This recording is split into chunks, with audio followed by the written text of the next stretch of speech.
Hello viewers, welcome to సుగుణ పోపులు పెట్టి channel. ఈరోజు మనం ఫ్రాన్ స్పైసీ ఫ్రై చేసుకుంటామండి. చాలా బాగుంటుంది. ఇది ఎట్లా చేయాలని చూస్తామా మరి? ఓకే.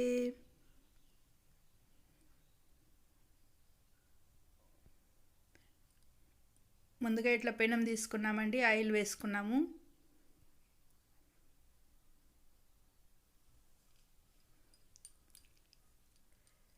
ఇప్పుడు రొయ్యలు తీసుకున్నాం. బాగా వాష్ చేసుకొని దానికి ఒక పేగు ఉంటుందండి, ఆ పేగు తీసేసుకొని మంచిగా క్లీన్ చేసి పెట్టుకుంటాము. కొద్దిగా పసుపు వేసుకుంటాం రొయ్యలలోకి. ఇప్పుడు మిర్చి పౌడర్ వేసుకుంటాము, ఒక స్పూన్ అంతా. ఇప్పుడు అల్లం వెల్లుల్లి పేస్టు,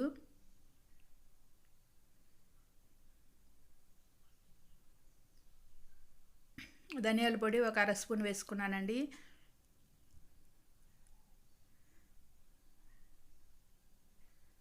ఇప్పుడు ఉప్పు వేసుకుంటాము రుచికి సరిపడా.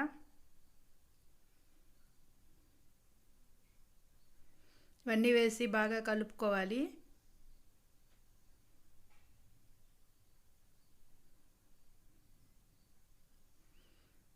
ఇప్పుడు బియ్యం పిండి మైదా తీసుకున్నానండి. ఒక స్పూన్ మైదా, 2 స్పూన్లు బియ్యం పిండి తీసుకున్నాను. కొద్దిగా నిమ్మకాయ పిండుకుంటాము, సగం నిమ్మకాయ చెక్క పిండుకుంటే సరిపోతుంది. ఇదంతా ఒకసారి కలుపుకుంటాం.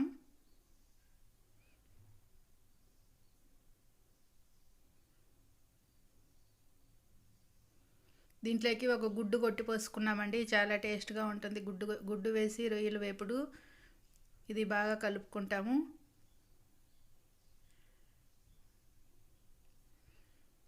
బాగా ఇట్లా మిక్స్ చేసేసుకున్నామండి. ఇప్పుడు చేతిలోకి ఇట్లా తీసుకుంటాము.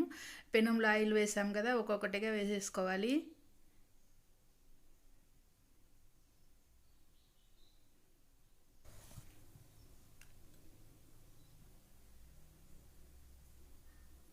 అన్నీ ఇట్లా వేసేసుకున్నామండి. బాగా ఫ్రై అవుతున్నాయి. మీడియం ఫ్లేమ్ పెట్టుకొని ఫ్రై చేసుకుంటాము. బాగా ఇట్లా తిప్పించుకుంటాము. ఇట్లా స్పోక్ మాదిరి ఏదైనా పెట్టుకున్నామంటే తిప్పించుకునేది ఈజీగా ఉంటుందండి. ఒక్కొక్కటి చిన్నగా ఉంటాయి కదా, గిరిటితో అయితే తిప్పించిన కొంచెం కష్టం అనిపిస్తుంది. ఇట్లా తీసుకొని ఇట్లా స్పూన్ అయినా స్పోక్ అయినా తీసుకుంటే మనకి ఈజీగా ఉంటుంది.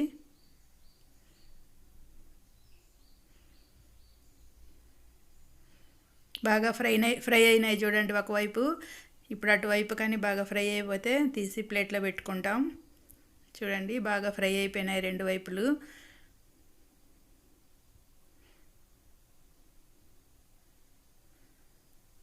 ఇప్పుడు ఇది తీసి ప్లేట్లోకి పెట్టుకుంటాము.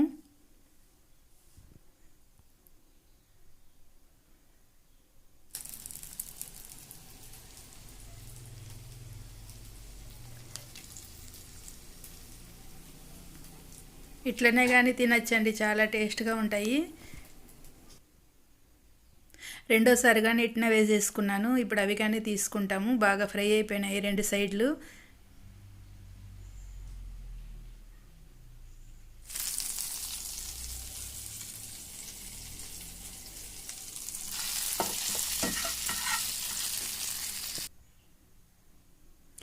ఇప్పుడు ఆ పెనంలోకి ఆయిల్ ఉంది కదండి, దాంట్లో కొద్దిగా కరివేపాకు, కొద్దిగా ఎర్రగడ్డలు వేసుకుంటాం.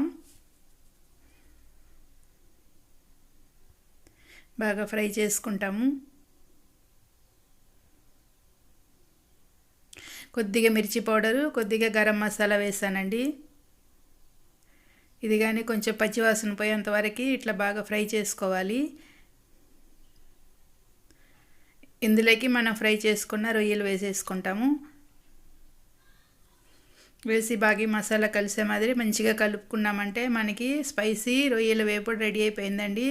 చాలా టేస్ట్గా ఉంటుంది. ఇది రైస్తో పాటు తినడానికి చాలా బాగుంటుంది. చపాతీ కానీ బాగుంటుందండి. తీసి తినేటప్పుడు మంచి టేస్ట్ వస్తుంది, బాగా స్పైసీగా. సాంబార్ అన్నం, రసం అన్నం, పప్పు అన్నానికి కానీ సైడ్ డిష్గా బాగుంటుంది. మీరు ఇట్లనే ట్రై చేసి చూడండి. మన ఛానల్ యూజ్ అయ్యేటట్టుంటే మీకు లైక్ చేయండి, మీ ఫ్రెండ్స్కి షేర్ చేయండి. చూడండి ఎంత కలర్ఫుల్గా వచ్చిందో. చాలా చాలా టేస్ట్గా ఉంటుంది రొయ్యల వేపుడు. ఇది అన్నానికి కానీ ఇట్లనే వేసుకొని కలుపుకొని తినచ్చండి, బాగుంటుంది. మనం ఫ్రైడ్ రైస్ కావాలన్నా కానీ దీంట్లో కొంచెం అన్నం కలిపి పిల్లలకి క్యారియర్లో పెట్టినాం కానీ అంటే కానీ చాలా బాగుంటుంది. ఈ పెనంలోనే కొద్దిగా ఫ్రై చేసేసామంటే రైస్ వేసి ఫ్రాన్ ఫ్రైడ్ రైస్ రెడీ అయిపోతుంది. చాలా బాగుంటుందండి. ఇది పెరుగన్నానికి కానీ చాలా బాగుంటుంది. చూడండి, చూస్తుంటేనే కలర్ ఎంత బాగుంది కదా. టేస్ట్ కానీ అంతే బాగుంటుందండి. నేనైతే ఈరోజు ఇది రైస్కి తింటున్నాను.